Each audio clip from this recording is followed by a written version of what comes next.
Hello and welcome to Excelify. आज हम discuss करेंगे वी लुकअप के बारे में। वी लुकअप एक वाइडली यूज टूल है और इस वीडियो में हम उसको एकदम कॉम्प्रिहेंसिवली कवर करेंगे A to Z. So I can guarantee you this कि इस वीडियो के एंड तक आपको वी लुकअप के बारे में सब पता लग जाएगा। जस्ट मेक श्योर आप वीडियो को एंड तक देखें। Okay, let's begin. अगर आपको एक्सेल में एक्सपर्टीज़ गेन करनी है तो आपको दो चीज़ों पे बहुत ज़्यादा फोकस करना पड़ेगा हमेशा। नंबर वन, क्यों, यानी कि उसका पर्पज़ क्या है, वो किस लिए काम आता है। दूसरा है कैसे, उसको यूज़ किस तरीके से किया जाता है, यानी कि उसके एलिमेंट्स क्या क्या हैं। तो सबसे पहला हमारा सवाल है क्यों। सपोज़ कीजिए आपको इस तरीके से एक टेबल मैंने दिया जिसमें कॉलम नंबर 1 है, स्टूडेंट का रोल नंबर है उसके अंदर, कॉलम नंबर 2 जिसमें स्टूडेंट का नेम है, और कॉलम नंबर 3 है जिसमें उसके फादर का नेम है। करेक्ट। और मैंने कहा कि आप रोल नंबर 27 और रोल नंबर 28 के स्टूडेंट का मेरे को नाम बता दीजिए। सो आप सिंपली टेबल में जाओगे, इसको कॉपी करोगे और देन पेस्ट करोगे। सिमिलरली आप 28 का भी करोगे, विच इज़ X28। या तो आप उसको कॉपी पेस्ट करोगे या फिर आप लिखोगे।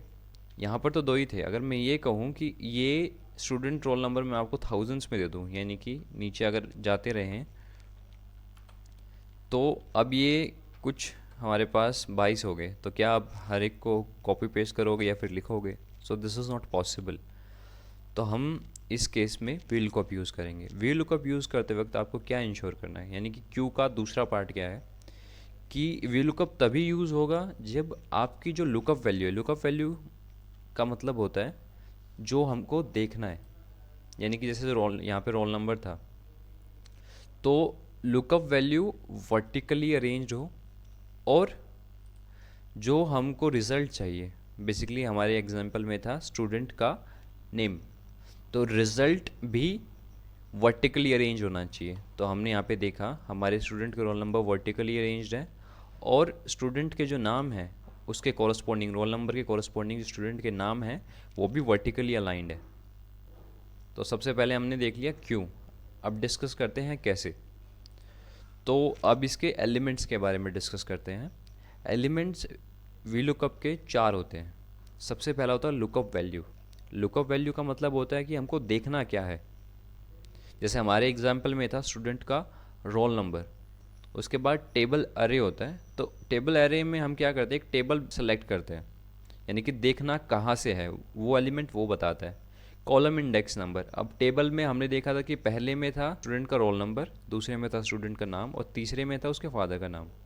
तो हमको ये देखना है कि जो रिज़ल्ट हमको चाहिए वो कौन से कॉलम में है टेबल के। उसके बाद मैच टाइप होता है। मैच टाइप में हम ये बताएंगे कि हमको एग्जैक्ट मैच चाहिए कि अप्रॉक्सीमेट मैच चाहिए।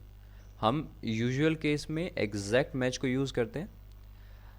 अब इसमें एक चीज़ मैं आपको बता दूं, जब आप टेबल सेलेक्ट करोगे ना, आपको इंश्योर ये करना है टेबल सेलेक्ट करते वक्त टेबल वहीं से सेलेक्ट होगा जहाँ से लुकअप वैल्यू हमको स्टार्ट करनी है। तो प्रैक्टिस करने के लिए हमने क्या किया हुआ है, एक डेटा लिया हुआ है जिसमें सप्लायर कोड हमारा फर्स्ट कॉलम है, उसके बाद सप्लायर का नेम दिया हुआ है, वो कहाँ से बिलोंग करता है, उसका जीएसटी नंबर, उससे हमने कितना अमाउंट का परचेज़ किया है।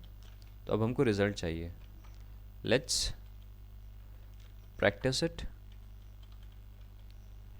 सो we will use V lookup. कोई भी फॉर्मूला एक्सेल में इक्वल टू से स्टार्ट करेंगे। उसके बाद हम, क्योंकि वी लुकअप इसमें सर्च के लिए हम टैब प्रेस कर सकते हैं या फिर पूरा भी लिख सकते हैं।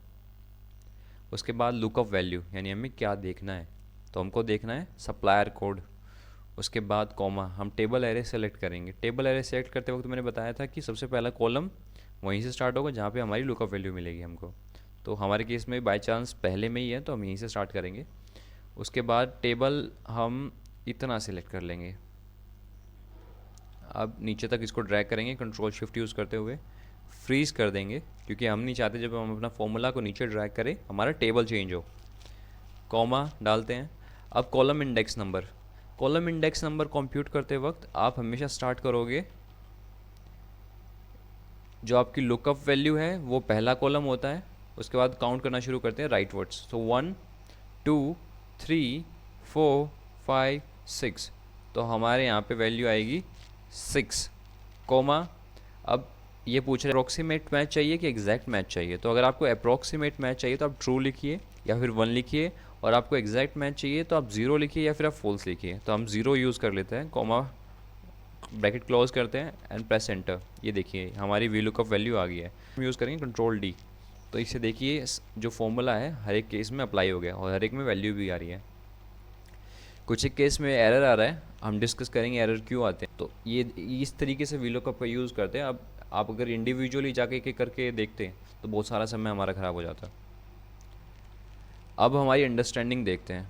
तो ये देखिए हमारे सप्लायर कोड्स हैं और मेरे को इनके कॉरस्पॉन्डिंग परचेज अमाउंट चाहिए, तो क्या आप निकाल के दे सकते हो? मैंने आपको बताया था वी लुकअप तब काम करता है जब आपका लुकअप वैल्यू और उसके जो कॉरस्पॉन्डिंग आपको रिज़ल्ट दोनों ही वर्टिकली अलाइंड हो। रिज़ल्ट किस तरीके से चाहिए उससे ये बात इन्फ्लुएंस नहीं होती है। यहाँ पे हमें रिज़ल्ट भले ही हॉरिजॉन्टली चाहिए, लेकिन हमारे जो ओरिजिनल वैल्यूज़ हैं, जो बेसिकली लुकअप वैल्यू है और जो हमारा रिज़ल्ट कॉलम है, वो दोनों तो वर्टिकली अलाइंड ही है ना। तो इस बात से रिज़ल्ट किस तरीके से हमको चाहिए उससे कोई फ़र्क नहीं पड़ेगा। सो हम यहाँ पे भी वी लुकअप ईजिली यूज़ कर सकते हैं। V lookup lookup value comma, हम टेबल एरे सेलेक्ट करेंगे, उसी तरीके से सिंपल इसको फ्रीज़ कर देंगे, कॉमा प्रेस करेंगे, उसके बाद हम करेंगे कॉलम इंडेक्स नंबर, वो जो कि 6 था हमारा, कॉमा, क्योंकि हमको एग्जैक्ट मैच चाहिए। तो ये देखिए, तो रिज़ल्ट किस तरीके से चाहिए ये डिटरमाइन नहीं करेगा कि हमको वी लुकअप यूज़ कर सकते हैं नहीं कर सकते। हमारा सोर्स डाटा कैसे अलाइंड है, कैसे अरेंज है, वो चीज़ सबसे ज़्यादा रेलेवेंट होती है। अब एक्सेल में हर फॉर्मूले की लिमिटेशंस होती हैं। सिमिलरली यहाँ पर भी एक वी लुकअप की लिमिटेशंस हम डिस्कस करते हैं। सबसे पहली चीज़ है उसकी लिमिटेशन ये है कि हमेशा ये राइट वर्ड देखता है। अगर सप्लायर कोड यहाँ होता और मेरे को वी लुक ये परचेज अमाउंट चाहिए होता, तो उस केस में मैं यहाँ पे वी लुकअप यूज़ नहीं कर पाता। अगर आपको ये जानना है कि वी लुकअप यूज़ करते हुए हम लेफ़्ट की तरफ कैसे देखेंगे, आई बटन में मैंने उसकी वीडियो डाल दी है। दूसरी लिमिटेशन ये है, हमेशा जो वी लुकअप होता है वो ऊपर से वैल्यू सर्च करता है। तो अगर आप यहाँ पर आएंगे, हमने देखा था कि भाई इस सप्लायर कोड के कॉरस्पॉन्डिंग हमको परचेज अमाउंट चाहिए। So let's search for it. So हम फ़िल्टर्स यूज़ कर लेते हैं, और अगर आपको फ़िल्टर्स के बारे में जानना है तो आप आई बटन में जो दी वीडियो उसको फॉलो कर सकते हो और वहाँ से उसके बारे में जान सकते हो। तो ये देखिए यहाँ पे तो बहुत सारे वो आ गए पार्टीज़। तो हमने क्या कहा था कि सप्लायर कोड के कॉरस्पॉन्डिंग हमको चाहिए कि हमने कितना अमाउंट परचेज़ किया है। तो आप ये देखिए परचेज़ तो हमने ये भी किया है, ये भी किया है, ये भी किया है, लेकिन वो इस वाली वैल्यू को क्यों दे रहा है? ये देखिए वो 5,76,000 रुपये का दे रहा है। तो लिमिटेशन नंबर 2 ये होती है, वी लुकअप हमेशा क्या करता है, डाटा में स्टार्ट करेगा ऊपर से आना, उसको जहाँ भी पहला लुकअप वैल्यू जो आपने सर्च की है वो मिली, उसके कॉरस्पॉन्डिंग आपने जो कॉलम नंबर स्पेसिफाई किया उसको उठाएगा और वैल्यू दे देगा। वो नीचे नहीं देखेगा, उसको जो सबसे पहला इनपुट मिलेगा ना उसके कॉरस्पॉन्डिंग वो रिज़ल्ट आपको दे देगा। तो ये लिमिटेशन नंबर 2 है। एरर्स का मैं एक अलग से सेपरेट वीडियो बनाऊंगा कि वी लुकअप और एच लुकअप में किस किस तरीके के एरर्स आते हैं और उनको कैसे कैसे टैकल करना है। सो आई होप ये वीडियो आपको इन्फॉर्मेटिव लगा होगा। Subscribe to connect with me because I believe more we connect, more we learn. Thank you.